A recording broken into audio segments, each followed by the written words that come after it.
मधुबन के बाबा, मधुबन के बाबा मुरली वाले, आपका क्या कहना, आपका क्या कहना। ओम शांति। आज 16 मई 2024 के साकार मधुर महावाक्य हैं। आज मीठे मीठे बाप दादा बोले, मीठे बच्चे अपने को सुधारने के लिए अटेंशन दो, दैवी गुण धारण करो। बाप कभी किसी पर नाराज नहीं होते, शिक्षा देते हैं, इसमें डरने की बात नहीं। बाबा कहते हैं, मीठे बच्चे अपने को सुधारने के लिए अटेंशन दो, दैवी गुण धारण करो। बाप कभी किसी पर नाराज नहीं होते, शिक्षा देते हैं, इसमें डरने की बात नहीं। बाबा ने आज प्रश्न पूछा है कि बच्चों को कौन सी एक स्मृति रहे तो टाइम वेस्ट ना करें। और उत्तर में बाबा ने समझाया कि ये संगम का समय है, बहुत ऊंची लॉटरी मिली है।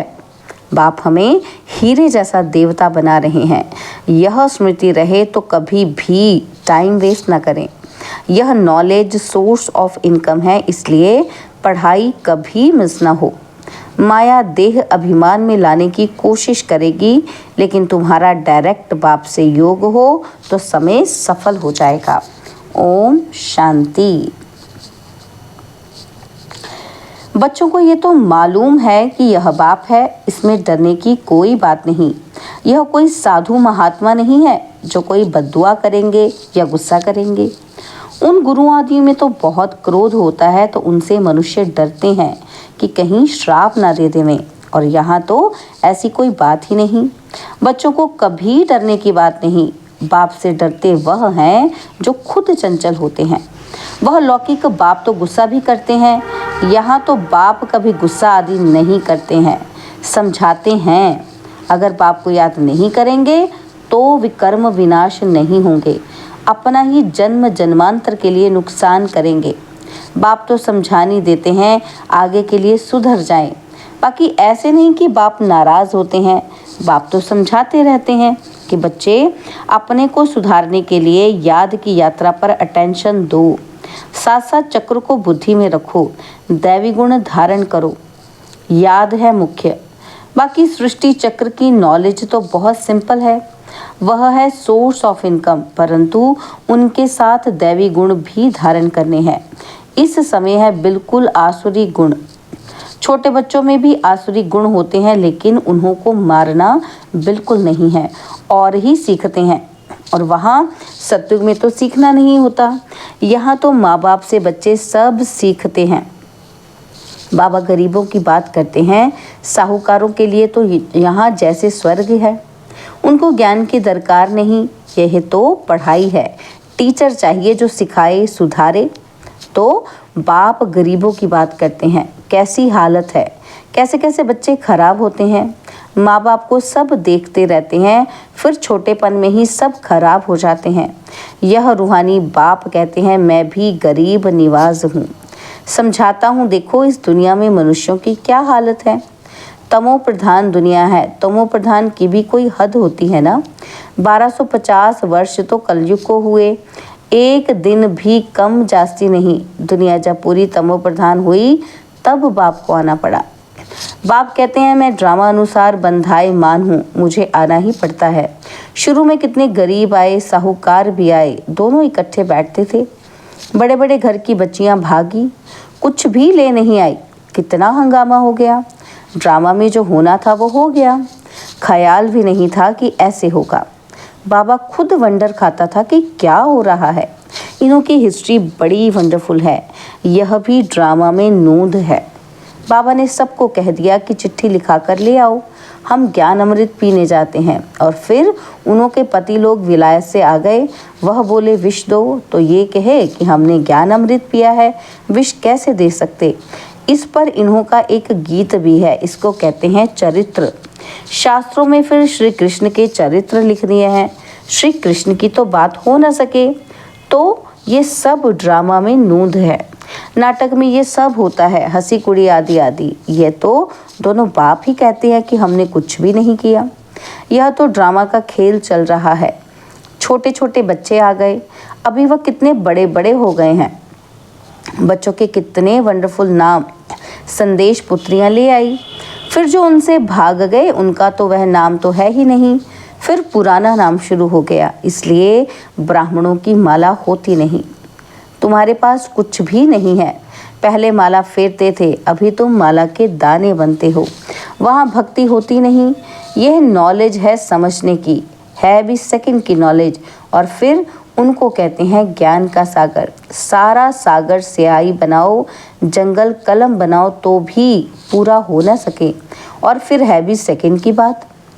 अलफ को जान गए तो बेबादशाही ज़रूर मिलनी चाहिए। तो वह अवस्था जमाने में अर्थात पतित से पावन होने में मेहनत है। बाप कहते हैं अपने को आत्मा समझ मुझ अपने बेहद के बाप को याद करो। इसमें है मेहनत। तदबीर कराने वाला टीचर तो है, परंतु किसी की तकदीर में नहीं है तो टीचर भी क्या करे। टीचर तो पढ़ाएंगे, ऐसे तो नहीं कि रिश्वत लेकर पास कर देंगे। यह तो बच्चे समझते हैं कि ये बाप दादा दोनों इकट्ठे हैं। ढेर बच्चियों की चिट्ठियां आती हैं बाप दादा के नाम पर। शिव बाबा केयर ऑफ प्रजापिता ब्रह्मा, बाप से वर्षा लेते हो इस दादा द्वारा। त्रिमूर्ति में है, ब्रह्मा द्वारा स्थापना कराते हैं। ब्रह्मा को क्रिएटर नहीं कहेंगे, बेहद का क्रिएटर तो वह बाप ही है। प्रजापिता ब्रह्मा भी बेहद का हो गया। प्रजापिता ब्रह्मा है तो बहुत प्रजा हो जाएगी। सब कहते हैं ग्रेट ग्रेट ग्रैंडफादर। शिव बाबा को ग्रेट ग्रेट ग्रैंडफादर नहीं कहेंगे, वह तो सभी आत्माओं का बाप हो गया। आत्माएं सभी भाई भाई हैं, फिर बहन भाई होते हैं। बेहद के सिजरे का हेड प्रजापिता ब्रह्मा हो गया। जैसे बिरादरी का सिजरा होता है ना, तो यह है बेहद का सिजरा। आदम और बीबी, एडम और ईव किसको कहते हैं? ब्रह्मा सरस्वती को कहेंगे। अब सिजरा तो बहुत बड़ा हो गया है। सारा झाड़ जड़ जड़ी भूत हो गया है और फिर नया चाहिए। इसको कहा जाता है वैरायटी धर्मों का झाड़। वैरायटी फीचर्स हैं, एक ना मिले दूसरे से। हर एक की एक्टिविटी का पार्ट एक ना मिले दूसरे से। यह बहुत गुह्य बातें हैं, छोटी बुद्धि वाले तो समझ ही ना सकें, बहुत मुश्किल है। हम आत्मा छोटी बिंदी हैं, परमपिता परमात्मा भी छोटी बिंदी है। यहाँ बाजू में आकर बैठते हैं। आत्मा कोई छोटी बड़ी नहीं होती है। बाप दादा दोनों का इकट्ठा पार्ट बड़ा वंडरफुल है।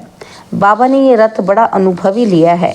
बाबा खुद समझते हैं, समझाते हैं कि ये भाग्यशाली रथ है। इस मकान अथवा रथ में आत्मा बैठी है। हम ऐसे बाप को किराए पर अपना मकान व रथ देवें तो क्या समझते हो? इसलिए इनको भाग्यशाली रथ कहा जाता है, जिसमें बाप बैठ तुम बच्चों को हीरे जैसा देवता बनाते हैं। आगे थोड़े समझते थे, बिल्कुल तुच्छ बुद्धि थे। अभी तुम बच्चे समझते हो और फिर अच्छी रीति पुरुषार्थ भी करना चाहिए। टाइम वेस्ट नहीं करना चाहिए। स्कूल में टाइम वेस्ट करने से नापास हो जाएंगे। बाप तुमको बहुत बड़ी लॉटरी देते हैं। कोई राजा के घर जन्म लेते हैं तो जैसे कि लॉटरी मिली ना, कंगाल हैं तो उनको लॉटरी थोड़ी कहेंगे।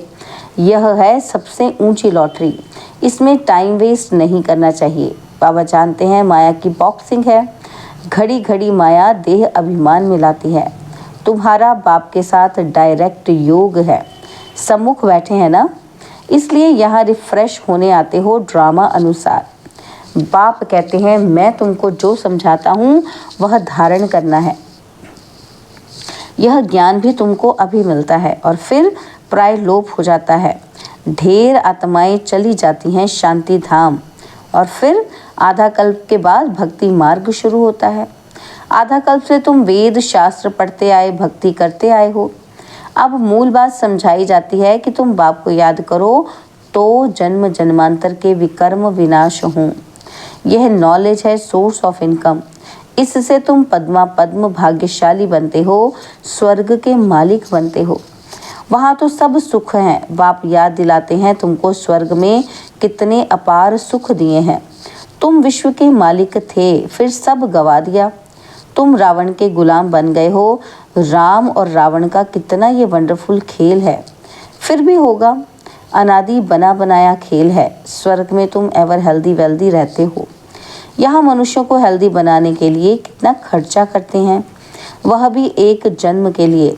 तुमको आधा कल्प हैवर एवर हेल्दी बनाने में क्या खर्चा होता है? एक नया पैसा भी नहीं। देवताएं एवर हेल्दी है ना, और तुम यहाँ आए ही हो एवर हेल्दी बनने के लिए।